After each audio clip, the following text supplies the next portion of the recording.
La côte égéenne turque est une région de montagnes calcaires couverte de pins et de larges plaines fertiles. Les riches vallées fluviales produisent d'abondantes récoltes de coton, tabac, olives, figues et raisins. En séchant, les petites grappes dorées deviennent des sultanines délicieuses. Le climat égéen est en général d'une agréable douceur. Les étés sont chauds et secs, les hivers pluvieux.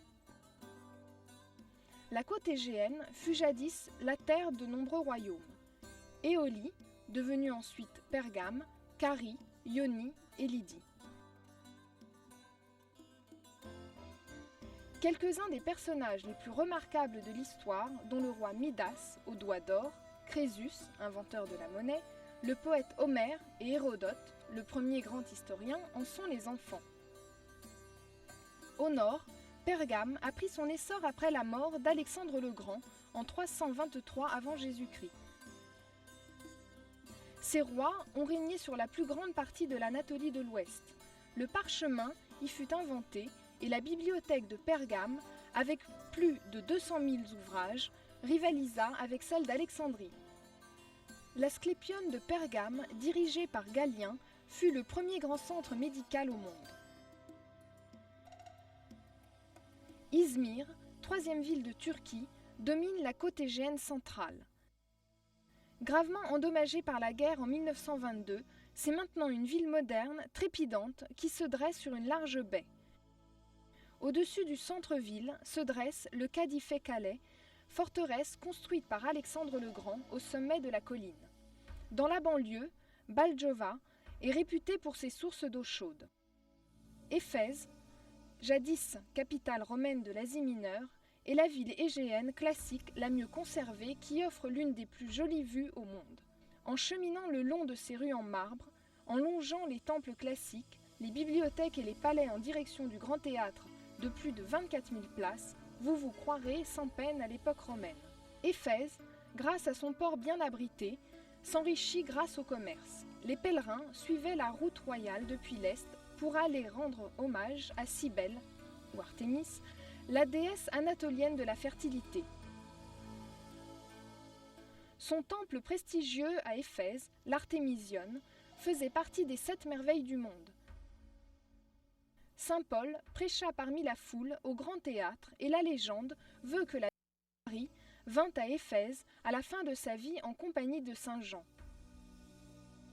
Au hasard d'une promenade, parmi les splendides monuments d'Éphèse, vous remarquerez la bibliothèque de Celsus du IIe siècle, parfaitement restaurée.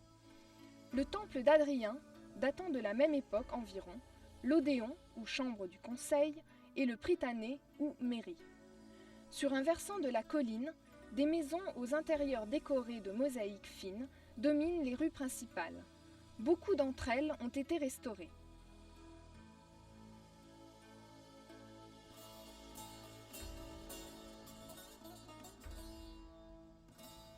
En se rendant vers l'est, le paysage change complètement. On pénètre par la montagne à Sirince, ville entourée de vignobles et d'arbres fruitiers. Quel plaisir de s'attarder dans l'un des restaurants pour déguster un verre de vin du cru local.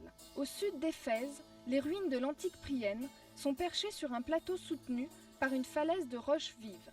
En contrebas du plateau s'étale la large plaine formée par le lit de la rivière Méandre, dont le nom sert aujourd'hui à décrire tout cours d'eau semblable.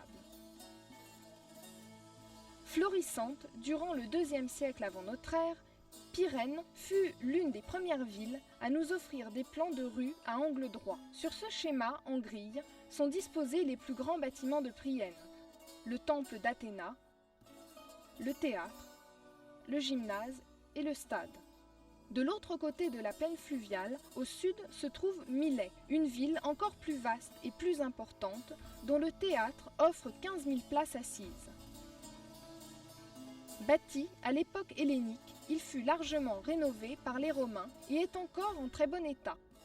Milet fut prospère de 700 avant Jésus-Christ à l'an 700 de notre ère. Avec plus de 100 000 habitants, elle fut une des villes les plus importantes d'Anatolie. De nombreuses personnalités y sont nées, dont le philosophe Anaximandre, le mathématicien Thalès, l'architecte Hippodame et Isidore, constructeurs de la mosquée Hagia Sophia d'Istanbul. Près de Milet se trouve Didyme, connu pour son temple de marbre gigantesque dédié à Apollon, dont les prêtres rivalisaient avec ceux de Delphes pour leurs prophéties énigmatiques. Bodrum, station balnéaire du sud de la côte égéenne, autrefois appelée Halicarnasse, est le lieu de naissance d'Hérodote, père de l'histoire. Halicarnasse fut très prospère au IVe siècle avant Jésus-Christ, sous le règne du roi Mosol. Après sa mort, sa femme accomplit ses dernières volontés et fit construire une tombe royale géante. Ce mausolée est l'une des 7 merveilles du monde. Les croisés construisirent plus tard un château romantique sur la pointe de terre qui sépare les 2 magnifiques baies de Bodrum. Il a été transformé en un musée des plus avant-gardistes au monde pour l'archéologie marine.